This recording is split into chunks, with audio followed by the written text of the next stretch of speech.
if you're experiencing that your products, your sustainable, your green products are more costly, it's because you have not set the innovation bar high enough.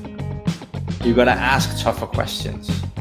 So in its essence, this is really an innovation agenda where it's so important, and it's the 10x thinking or moonshot thinking in effect. And the more, even if you're thinking about sort of aiming for positive impact, it's such a powerful vision to set up, because it clearly means that it's not about adjusting the dial a bit here and there. We have to rethink to get there. Welcome to the Environmental Transformation Podcast, where we bring you interviews with industry leaders, climate champions, sustainability practitioners, EHS and hazmat professionals making an impact in their businesses today. Each leader solving complex challenges and delivering solutions within their areas of expertise. I'm your host, Sean Grady, and thanks for joining us today.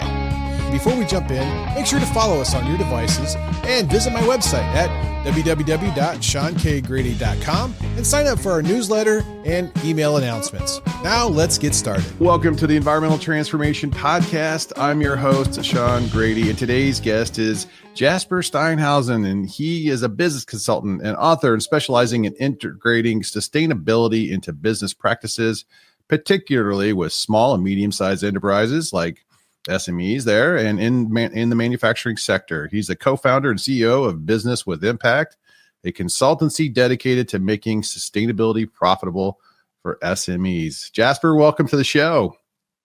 Thank you so much, Sean. I've been looking forward. It's a pleasure to be here. Yeah, no, I'm excited for you to be here too, and we can talk about sustainability and circular economy and climate change and just all the good topics of the industry today. Our podcast is here to shine a light on leaders in the industry trying to make an impact to better the world we live in with great ideas, initiatives, services, thought leadership. I think there's a lot of things that we are doing, a lot of us are doing, and I'm glad to have you on the show. You just recently wrote a book. Tell us about, what inspired you to write the Making Sustainability Profitable, and how do you hope it'll make an impact with businesses? Well, for as far back as I can remember, I've been engaged in sustainability, and it actually started more on the social side, and then in gymnasium, a specific class in geography where Tom, our teacher, talked about climate change, got me sort of this, oh my goodness, is this the magnitude of the experiment that we are running? So equally sort of curious and equally, okay, this is significantly going to impact a lot of people in the world. I need to dive into this. So I went on to university and worked like that and got my first job in my career in sustainability. And I was on the public side, had an idea and that was also part of my education, that, regulation and governments play a critical role here. And there I was. Then we came to 2009, where COP15, the climate COP in Denmark, in Copenhagen, was, and widely recognized as perhaps still one of the worst climate COPs in history, which is a bit of an achievement if you look at what the last couple of years have last year, I think, was a little frustrating. Yeah. So this was what Paris in 2015 was supposed to be. That was what 2009 in Copenhagen was set up for, right? And they were branding this as Copenhagen and, everything. I had front row, as this was my home city, and I could just see, it was like a car crash in slow motion. You could just see this is going to go all wrong, terribly, and the crash happens. And it was just so clear that there was a clear need for an adult in the room. So everything I've sort of came to believe and learned at university was kind of basically torn apart in front of me.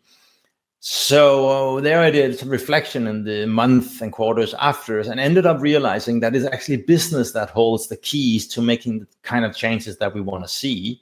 So I've been doing that ever since, and that's why I have the company Business with Impact. It is to help business leaders figure out how do you do that. And a way of doing that effectively is, a way to reach many people, because that's really what I'm all about, right? was to write a book and make it as a do-it-yourself version. So basically, if you take the book and read it, it's kind of say, do this and this. These are the processes. These are the people you need. These are the questions you could use, and it basically walks you through so they can do it on their own, or bring in local to help or whatever. Or they can reach out to me. Of course, it's not like I don't want to work with people, but they can actually do it themselves, and that's what's been important, because I kind of get up in the morning to get business on the right side of history by becoming a force for good. And, I cannot reach these thousands and thousands and thousands of millions of businesses that are in the world. So this is basically meant as an effective tool to reach the many. Well, and I think it's great that you've written the book, you've given a little blueprint on how to implement successful strategies. And I think that is real important for people to kind of, when they're looking, where do I start? This is how I can do it. In your book, you talk about aligning sustainability with profitability. So can you share some of the key strategies for achieving this balance? Because a lot of companies are going to struggle with this. Yeah, they do. And, Sam, there are two ways you can do this, right? One that's going to cost you money and one that's going to make you money, right? But the problem is that today most businesses deal with sustainability in a way that means that they will have a very low or even a negative return on investment on it. And equally, actually, and that's the sad part, a fairly low impact as well. So it's basically a lose-lose situation where most have. So to get to the core of your question, it's so essential to connect sustainability and business. And I always tell people, write down what are the 3 to 5 biggest business problems you have right now. So not environmental problems, sustainability related problems, but business problems. And, some of them might be directly related or could even be, you might have clients that put off demands or whatever that you have a hard time following, but answer it from a business perspective, and then look at your ideal client and what are their corresponding 3 to 5 biggest problems. Mm-hmm. And then look at those and see what happens if I look at these through the lens of sustainability, circular economy, whatever sort of label you have, and toolbox platform you want to use. That's not so important.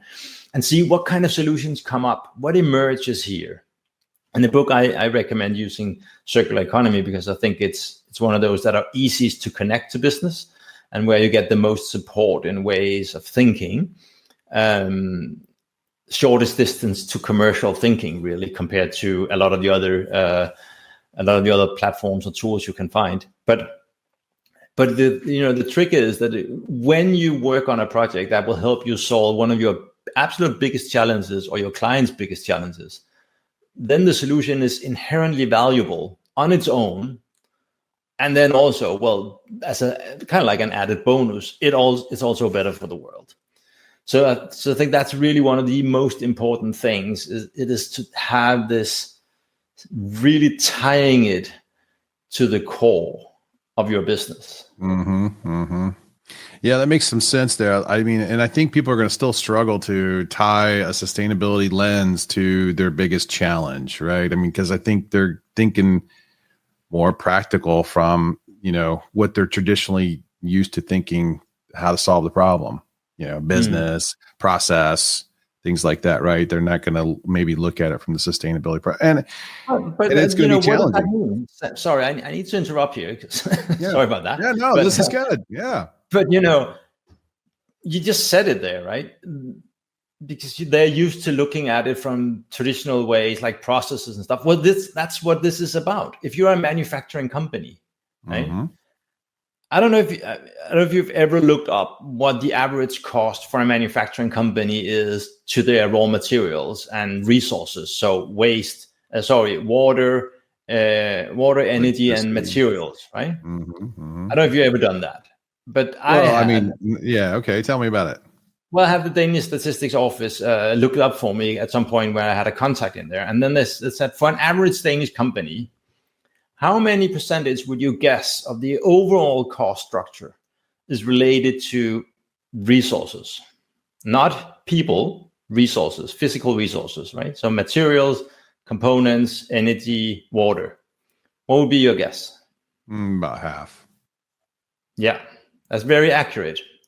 Actually, it was 56%. Okay. But most people don't really think like that. They expect it to be pretty low. And then when I ask, how much do you think is for salary? I say, oh, that's super high. Well, that was 23 or 24%, right? Right. It might be slightly different today, but it's marginal changes. So basically, more than half of all costs you have are related to the flow of resources. So when you start looking at it, you could do a really simple exercise to narrow it down. Look at 80-20 approach, right? What's the 20% of your products that generate 80% of your income? Okay, great. Then we have that. Then look at that and say, again, 80-20, 20-80, sorry, whatever you want to say it. What's the... I'm with you. I'm with you. Yeah, exactly. What's the most important materials going into this product from a cost and a weight or mass point of view? Volume. Yeah, volume. Yeah. Right. So you have volume and you have cost, and then you look at how many of those do you actually sell. Okay, we sell 5,000 or whatever it is of these a year, and how much goes into each of them, and you just simply do the math, and most companies will be astonished by how much of the raw materials they buy in order to produce these that do not end up in a finished product that they sell. And that means it's waste. One way or the other. You're breaking down. Honing in on that and find it becomes very practical, very hands-on, and not wishy-washy, but it's just a sort of a translation of what do you mean when you say sustainability, right? I think you're onto something there. I mean, breaking it down in that context makes more sense to instead of people leading their initial thoughts into the traditional way of solving a business problem. So I like that, and I think there's a lot of value in that. I'm that's beautiful. The 80-20 rule. Let's see what the resources that we're consuming are for the manufacturing process. Can I eliminate a few of those? Can I substitute a few of those, something more sustainable, right? I mean, can we create a new process, whatever, right? Yeah. Whatever does not end as a finished product is waste. And then ask yourself, what would it take for this to be a valuable resource, either for me or for somebody else?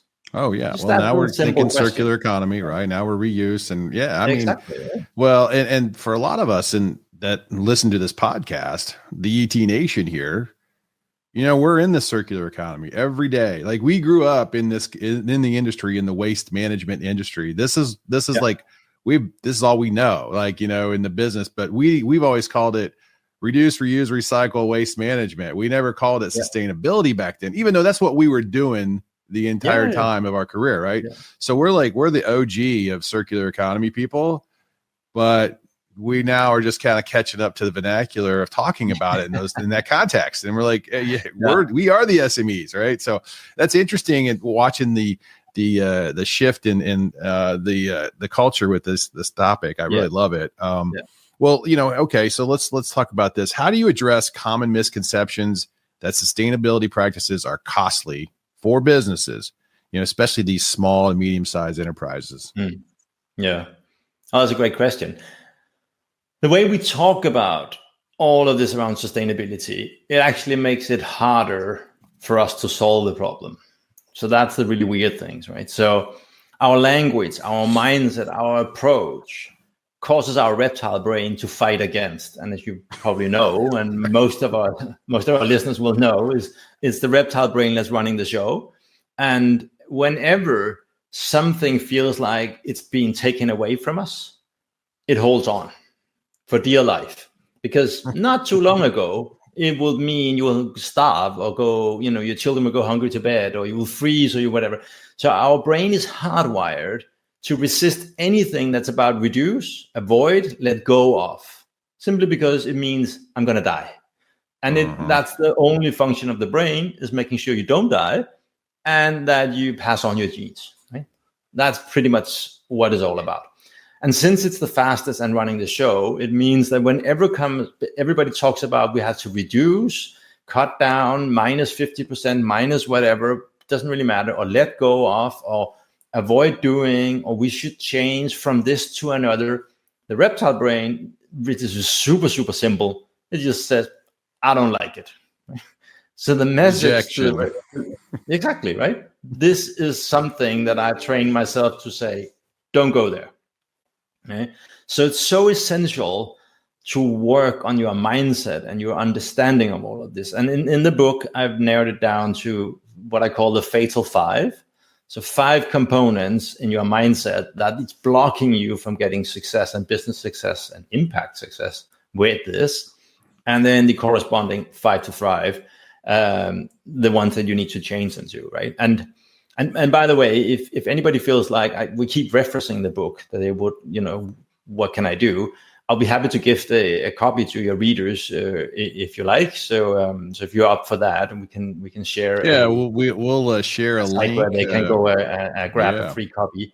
But anyway, so there are these 5, and one of those are on the subject of cost, right? And to back it a bit, I had my research assistant look into case studies. These were all European, small and medium size, in the manufacturing space. And I asked her to look for, where have somebody else done studies with larger volumes? I could get, because I wanted to, I was not looking for 10 or 20 good cases, right? So I got 30,000 cases, not, individually, but aggregated. Yeah. And it was just so clear, right? On the back of these, these were like studies of 5, 10, 15,000 European SMEs coming up with clear results like, well, we cut costs, we increase sales, we increase customer loyalty, we increase innovation, we increase productivity. All of these things that most business leaders plate already. They're just not aware that there's this extra layer in their toolbox called sustainability, but they've never been trained for it. So for obvious reasons, they're not aware that it exists, and then they can use it, and they don't know how to use it, right? So that change in mindset, I call it the mental transformation, is before the green transformation. So if you want that, it starts with the mental, which is why this is step 1 in my model. Once you get that right, everything else becomes easier. Well, and I think just helping people change their paradigm in that mindset is key to initiating the change the change we'd like to see, right? Most people would like to implement.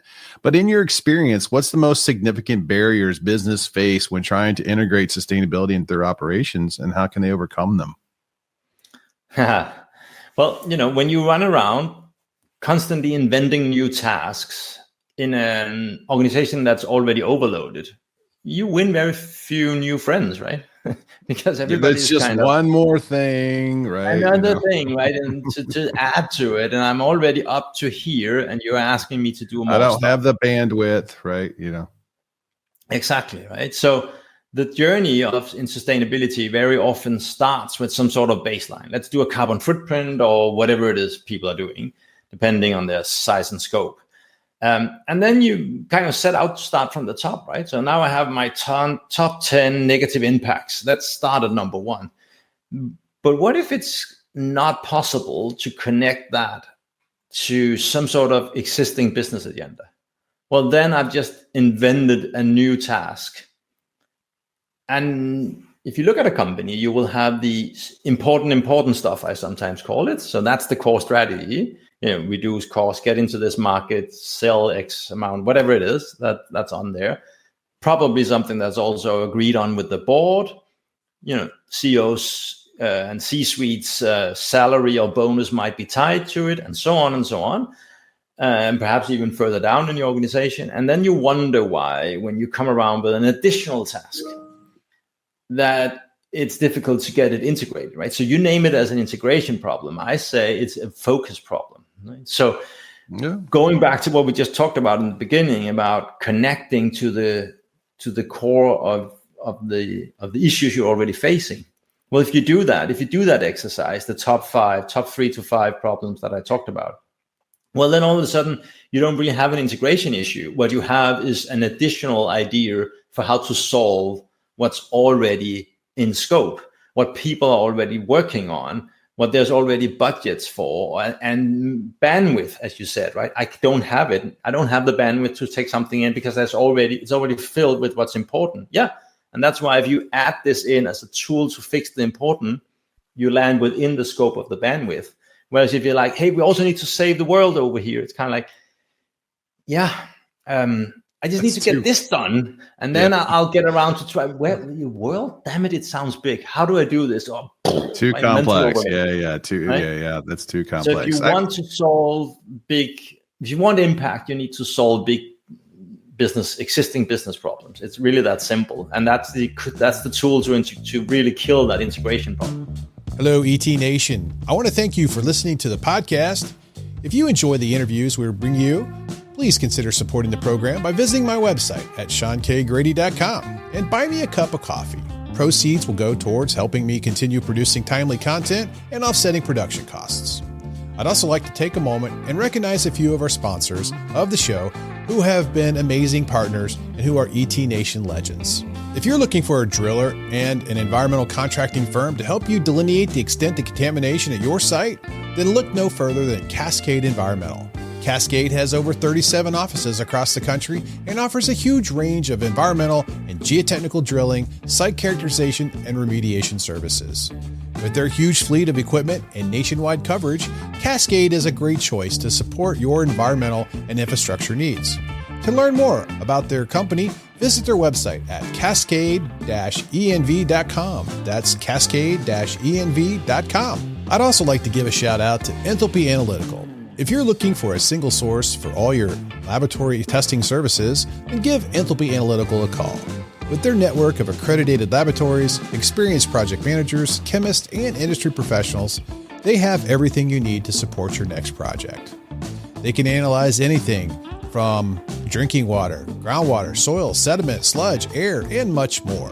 To learn more about Enthalpy Analytical, visit their website at enthalpy.com. That's enthalpy.com.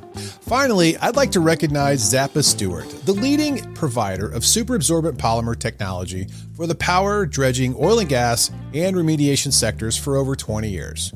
When a reliable, fast, and cost-effective liquid waste solidification solution is needed, customers count on Zappa Stewart's brand of SAPs and technical expertise.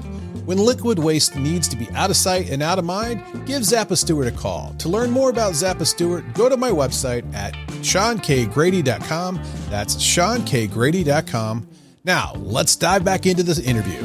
Well, I kind of feel like, some of my experience has been, you've got a lot of the, I guess, line workers, the, middle management, they're on board. They like the ideas, but they don't see from the top the leadership in investment or the significant direction coming from them, right? So how important is leadership in driving sustainable business practices, and what qualities or skills should leaders develop to ensure sustainability is prioritized within the organization? Yeah. Well, this is a really important one that you mentioned here, Sam. So thank you for bringing that up. I like to put it this way. If you cannot see the business opportunity in sustainability, you are not going to be a future successful business leader. Right? It's that essential. So problem is that most business leaders today have never had anything to do with sustainability, and it's never been part of their curriculum, their education, their portfolio, their responsibility. Yes, of course, at an overall level, I'm responsible for the business, thus also everything going on underneath me, but it's never really been part of their game. So they don't really get it, right? And perfectly normal. How could you? And until recently, it's been okay. But now it's all of a sudden in very few years, it just leapfrogged up the agenda, and everybody can now see that it is a strategic agenda, and thus you need to know, you need to understand, and they don't, which is kind of like, that leads to, unfortunately, one of the primal fears of mankind, the feeling of not being good enough. Right? Because again, it's just how our brain is. If you are not good enough, for the herd, you will be pushed out. If you are pushed out, you're alone. If you're alone, you die. right? So that's the brain response, right? Yeah, and I like where you're going with that concept, but I would push back from a real leader. A real leader would say, "Oh, I'm not really strong in sustainability.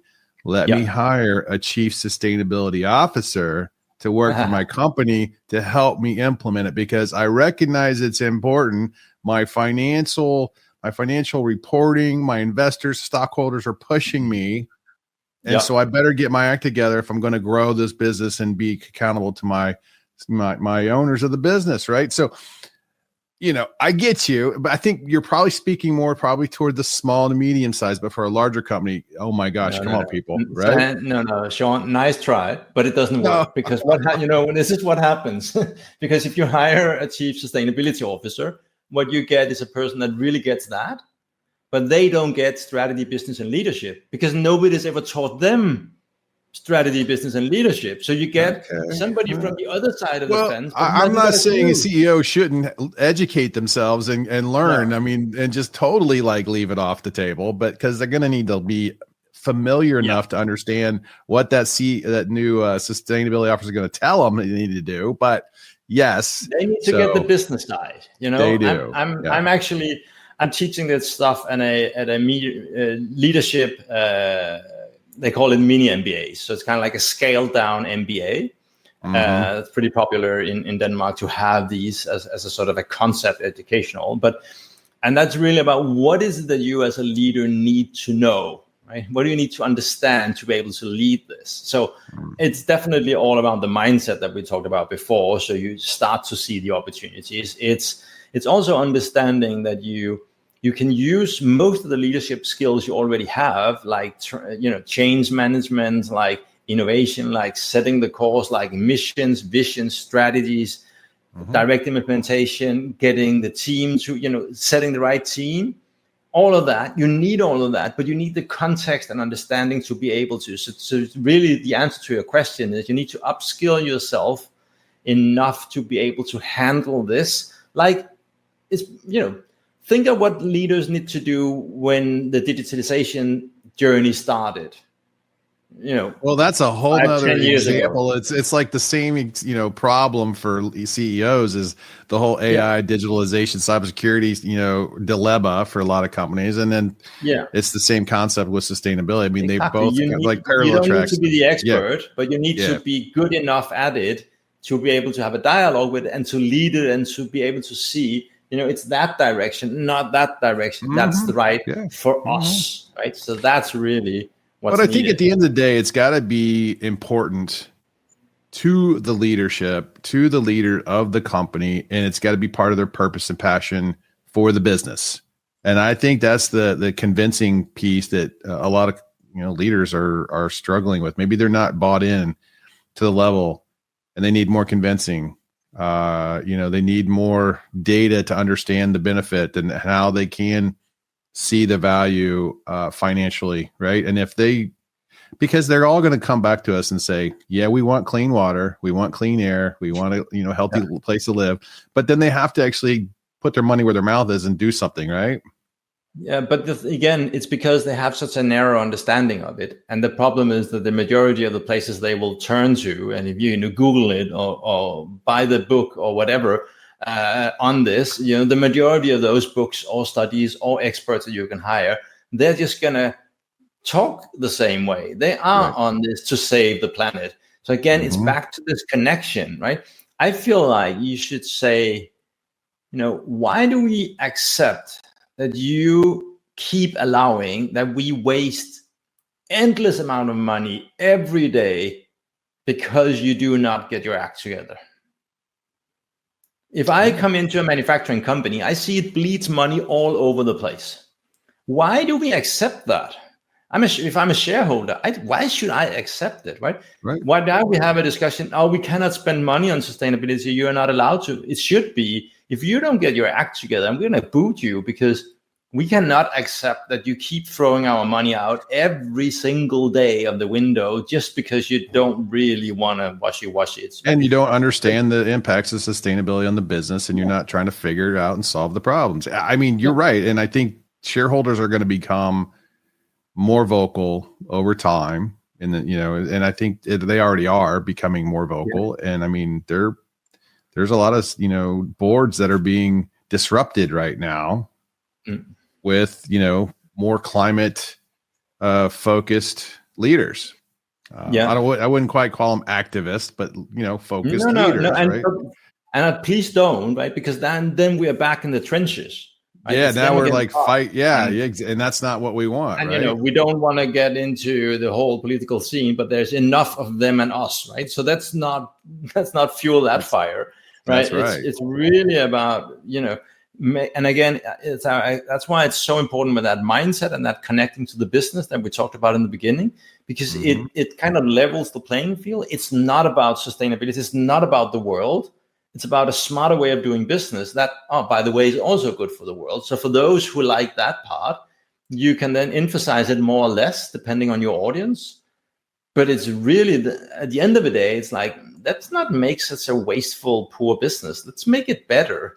Let's make it more meaningful. Let's make it more enjoyable to go to work, because we know that when, we look out the window or go to any news platform, we hear how everything is burning or blowing away or drying out or flooded or whatever. And then with yourself, well, where I work, we actually do things smarter and better. So, it feels better, right? So you have that bonus on top of it. But instead of saying, well, I'm here to save the world, I'm an activist, say, I'm here to make my business better.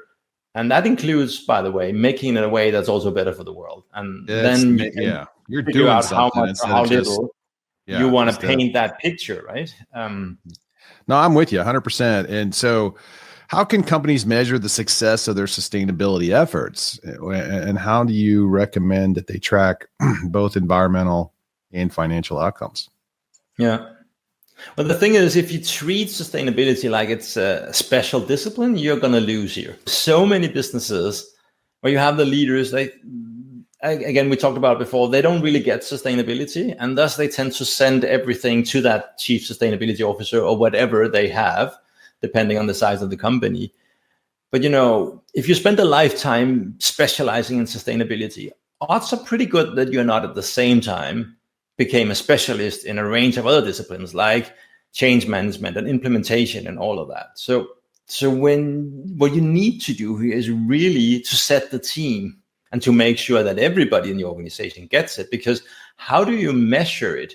Well, you measure it like any other business development project you got going. Right? It's the same tools you need, whether or not you are optimizing your production because you have spotted that you waste 20% of these raw materials and you want to avoid that, or you're implementing a new digital structure or a new risk assessment model or a design feature, or, it's the same game. There are people in the organization who knows how to put meaningful KPIs up. But and then of course if they struggle with, well, what is the sort of environmental KPI? We need to, how do we do carbon accounting or whatever? Well, that's a super simple question. You can get tons of people. You can ask Sean, probably he will come around and tell you how to do that. That's not difficult. The thing is that people think this is difficult because this is sustainability. We don't even know. It's waffy. Tie it to the core of your business. Make specific actionable steps, and it's not so damn hard. It's not hard. And you find out that they'll realize, well, we're already tracking all the information. They just need to take that information very often. And, synthesize it a little more and write the narrative behind what they're doing. I mean, like, okay, we had less energy usage this year. That's great. We used less raw materials this year and we substituted something this year. Okay, we don't use as much water and now we recycle more water and we reduced our waste. I mean, this is not hard, right? This is easy not to rocket do. Science, right? And of course, as always, you got to make sure when you set up metrics that you don't create vanity metrics, but you actually, so that's not measure our activities, but measure our results and all of that. But again, it's classical business and leadership skills to be able to do that. It doesn't mean that it's easier or harder. A lot struggle with it, and as you can come across tons of vanity metrics that do not measure results. But that's, it's not harder because it's green than anything else. So you still got to use your head. You still got to do this the right way. But if you do that, you will get good metrics, and you can follow your progress. I think a lot of companies are getting caught in the trap of they want to be perceived as sustainable and green, and they do the greenwashing, right? I mean, they get into these vanity type metrics that doesn't really mean anything, and really not provable. And they sound so good and so sexy, and then you just believe it because it's got to be so true. Right. Yeah. Right. It's like amazing. It's got to be true. And then you dig in a little deeper and it's like, what? No, this is, come on. So, there is that greenwashing, I guess, alert that I would put out there for a lot of people who see and that's a complete, very, very important piece. I don't know if we have time to talk around that communication and greenwashing, but it's super essential topic to understand. And again, from a leadership perspective, it's not the nuts and bolts, but it's the principles, right? You got to understand the principles. I totally agree. And there's have you heard rainbow washing? No. Yeah, there's another term. That's a new one. Check this one out. Rainbow, so I gotta write this down. Rainbow washing. I can almost guess where this is going. But please enlighten me. Okay, rainbow washing is when a company is promoting their sustainability efforts in the guise of all the SGDs, that they're following, and they're not. Yeah. And every one of those 17 or so SGDs have their own color, and that's rainbow washing. Great. Yeah. So here we are. I do all of these, and I'm amazing. Yeah. Or they'll tie some SGD to something they're doing. It's not even relevant. Yeah. But they use it as a marker, as a KPI, and it's like, okay, this is it's a smokescreen. But in many parts of the world, the entire European Union has just passed the legislation on making it illegal, because it's marketing. It's a tightening of the marketing regulation that you are not allowed to do this. So just as you're not allowed to exacerbate on a lot of other areas, you're also not allowed to adhere. So it's very specific here. And in many other countries, I don't know what it's like in the US, but here you'll be dragged to court if you come out and say it. So the basics of this is, say what you do and do what you say. Pretty simple, right? Talk about your actual results, not about, avoid any sort of broader terms like green, sustainable, better, all of that.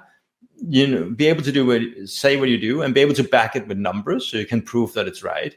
But in the book, I have a model, a triangle, where you have results, mission, and roadmap as out in the three corners. So if you imagine that, and then saying, whenever you communicate about this, make sure you have at least a dash of each of them.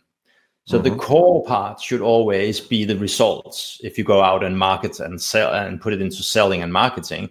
But if you at the same time tell, we're on a bigger mission for, positive impact on climate change, or whatever it is you sort of set, whatever is your thing in that rainbow, doesn't really matter which one. But here we are. This is what we want to achieve, and what's the next steps gonna be, right? Because if you always have those three, then, because a lot of people are afraid of being accused of greenwashing, or afraid of people coming saying, well, great that you do this, but why haven't you done this and this? Where are the holes in the cheese, right? And they keep pointing at it. But if you go out and tell people, but we are on this mission, and this is what we've already done, this is where we are getting to, and here are our specifics that you can hold us accountable on. Sure. Then nobody expects you to be perfect, because nobody, it's a never-ending story. So you will not be, right? But if you keep having those three, and you can come at them from any angle that you like, whether you start with the results or the mission or the roadmap, but if you always bring those three in, I find that very often you can, from early on in your journey, you can actually start to capitalize on this in your marketing as well.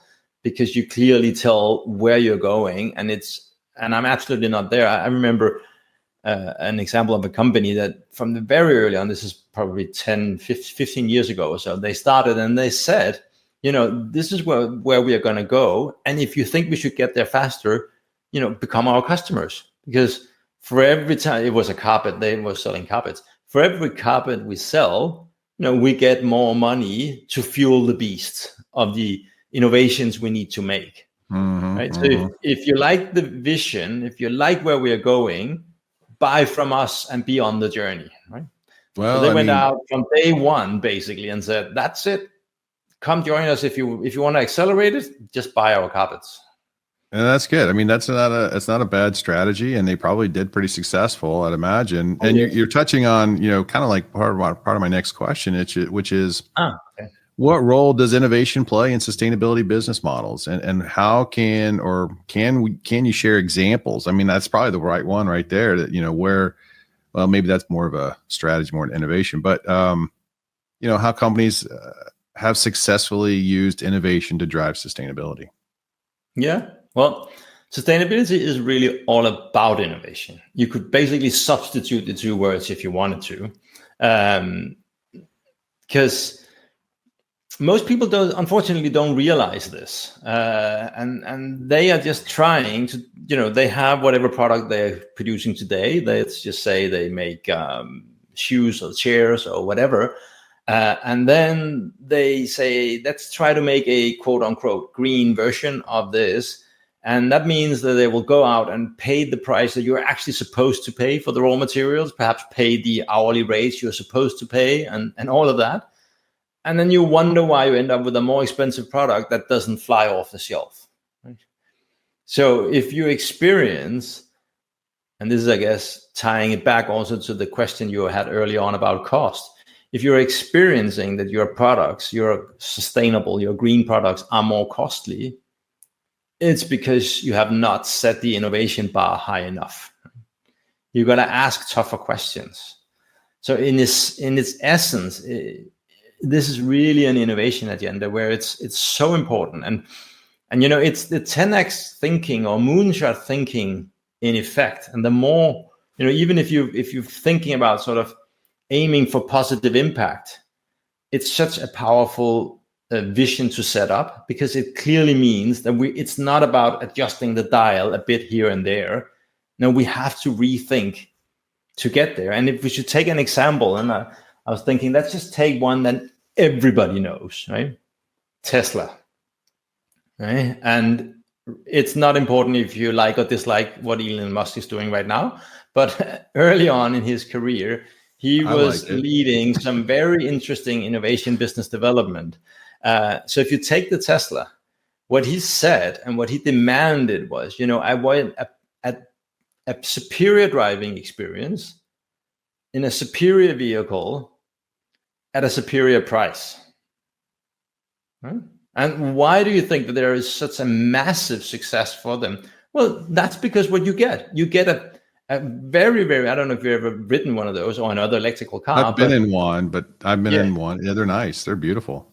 You have a really, really nice driving experience, right? And you get a lot of car for your money. If you look at what's the comparable at in terms of specs and all of that, what you get is you get a lot of car for you. There's a really bang for the buck here. The value is great. Yeah. Really, really great, right? And how do they do that? Well, he has been utilizing the 10x thinking so much, right? In all of his businesses, right? As well, I don't know about the latest one, but let's set that aside. But SpaceX as well. Why do you think they have just about all the business on rockets today? Well, he insisted that they wanted 10 times cheaper. And that sets the bar for innovation. So you obviously cannot do what you normally done, just make it slightly better. So it's that, there's lots of also great books about this, that how 10x is actually easier than 10%, because keeping dudes doing 10% better, it becomes harder and harder and harder. And you look at what you have in front of you and just looking for where can I adjust slightly. Whereas if it's like, well, moving away from being slightly less bad to moving into positive impact. Oh, okay. So how can we do that? We got to, or how do we make the product cheaper? Or, well, you radically need to rethink what you're doing. And it's clearly not just adjusting the dial. It forces you to go back to what's the core of the problem we're trying to solve? Who's my client? What's their needs? What's the use case? What's the scenario? How can I do that smarter? How can I deliver the same value, the same output, perhaps in an entirely different way? Yeah, I'm fascinated by startup companies now that are jumping into the circular economy business. Mm-hmm. So they're not an existing business right now that has challenges of trying to, I guess, modify their operations to become more sustainable. Yeah. I mean, so that's clearly I think you're doing a lot of business consulting in that space, which is fantastic because we need it. Yeah. But I really do like the business guys that said, you know what, I'm going to start a business that's going to solve a circular economy problem. Yeah. And I've got an example of that a gentleman, CEO of a company called Pretread. His name's Eric Davis. And he's going to come on the show here sometime, I think in April. But he is solving a huge problem with used tires. And he has come up with a solution to take all these used tires. There are millions of them in the country, right? Yeah. And he's creating products that are being used. And the big product he's creating is, in our country, we have probably ongoing road construction that is happening all over, right? So there's always at any given day, any given city, there's road construction. Yeah. And those little concrete mobile barriers that they keep pushing out and that you kind of separate the lanes. You go, he's making those barriers out of the used compounded. Tires. Yeah. And they're more sustainable. And you've already, you're not going in, digging up the earth for the new concrete. You already, you have already used that material. And it's probably also safer if you drive into it, right? Safer, because it bounces. Exactly. Yeah, absolutely. And so this product is his company's booming right now, and it's amazing to watch this company grow. And I saw him about 4 years ago during a tech startup, kind of incubator. And man, they are just growing and they're doing great. And anyways, he's coming on the show. That's an example of solving and starting a company, right? It's amazing. And what you could say is that it's a typical example. You can either start with saying, if you want to look at entrepreneurship and the foundational idea and from a circular economy point of view, right? There are two obvious places you can start at sort of one or the other end of the spectrum. You can either say, where do I see significant waste streams? And then start, what could I do with that and innovate from there? Or you can look around and say, where do I see a significant problem? And then say, well, what is the resource flow correlated to this? Or what could I connect to this? But those are two very typical ways to utilize this in a idea generation / innovation / startup perspective, right? But here you seems like it's kind of like, well, we have these millions of used tires just sitting there, and today they're probably going to a landfill, right? Lying there forever or burned, right? Or I mean, there are other other, I guess, uses, right? Of used tires. People use them to chip up the tire for like playground, mulch type stuff. Or I mean, so there are other uses, and I don't know what they all are. But this one's particular is pretty good. Ended up in the waste process, right? Yeah, so 100%. So it's a typical example of saying, well, okay, so we have these endless amount of this. What could we possibly do with that? Where do they fit in? Where would it be?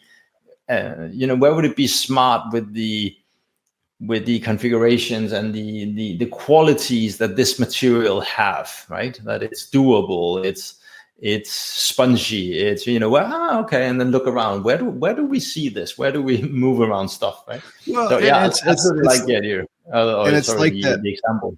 Yeah, it's like that post you had on LinkedIn, which was that the fabric post where you've got somebody taking used fabrics and creating essentially insulation or product that can be used fabrics. for fabrics. I mean, another unique, interesting concept, and and hopefully that really takes off and it grows for that company. And but there's benefits obviously for that type of material, and there's so many of these examples. That are out there for people to utilize it, right? Because again, as I said, it's every supply chain is bleeding money all over the place and nobody's picking them up. And this is a clear example of your friend there that's actually decided to, well, why don't we pick up some of all these money everybody else is throwing out? Okay. Yeah. And turn it into a profitable business for me. That's also, by the way, better for the world, right?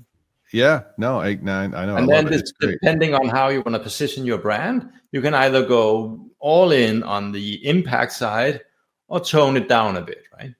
I had a guy on my podcast that does it's a software, a SaaS company, and they create the platforms for online retailers who want to sell secondhand goods.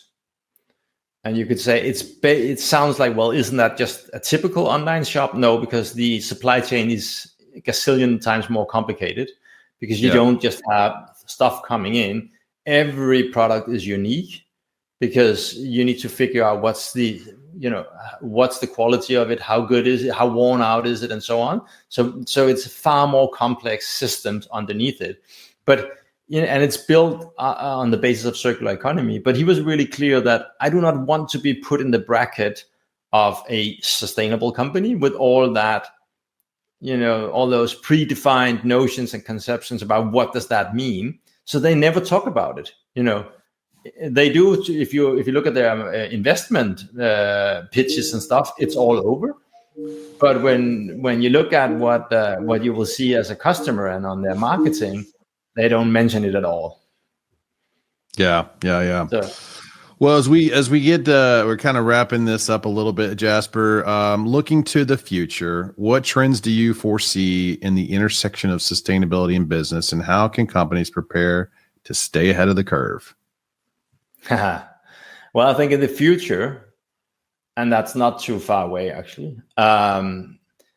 There's no business success without being seriously engaged in sustainability.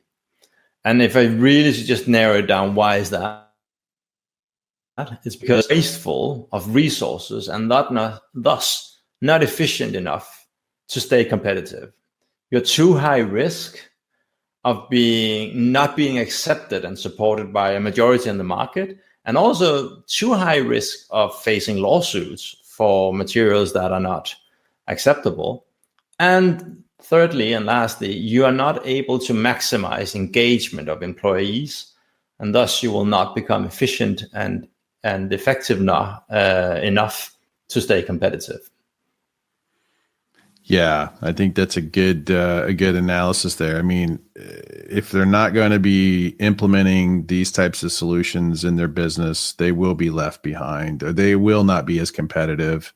Exactly. They will not attract the talent that they need for people to come work for them, and they won't attract the buyers of their products, because I think people are now putting their money where their mouth is and buying the products they really want to buy, and they're willing to pay a little more if it means that. But especially if you do the way we've been talking about it for this entire podcast, right? So it's not a matter of if you're willing to pay a premium for green.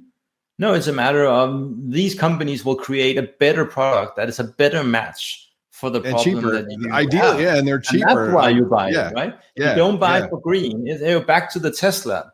Most didn't buy a Tesla because it's great, it's electrical, it's good for the climate. No, they bought it because it was a superior car. And then it's great that it feels really good that it's also better for the world. But that's the reason, and that's why you will. Basic market principles will kill the companies that are simply not effective and efficient and competitive enough. And the thing is, if you don't move down this alley, you will not be, because more and more companies are, and they will harvest a lot of the benefits that we've been talking about through this hour, and thereby they will simply be ahead of the So if you don't move down this lane, you're going to miss out of the business potential and impact potential. But let's just keep it simple at the business potential of your business, and thus you will be run over by competition. Well, I really like the conversation, Jasper. I think we could go on and do some more, maybe do this again. Maybe we'll bring you back on the show, in about 6 months or something. Let's talk about what's happening in your world and update us on some new developments and interesting companies maybe you're working with, or we can do that. Yeah, I think it'd be a lot of fun. And or if you want me to come on your show, I'll come on your show. We can do some debating or just talking and strategizing of how we solve the sustainability problems in the world, right? Yeah. So I think it's great. I really appreciate your time, Jasper. I love what you're doing. Keep up the good work and shining the light on these topics and making an impact in the world. Appreciate you. Thank you so much. Thanks for listening and watching the show. If you enjoyed the show, then please share it with your friends and coworkers on social media and tell somebody in person. Thanks for being with us, ET Nation.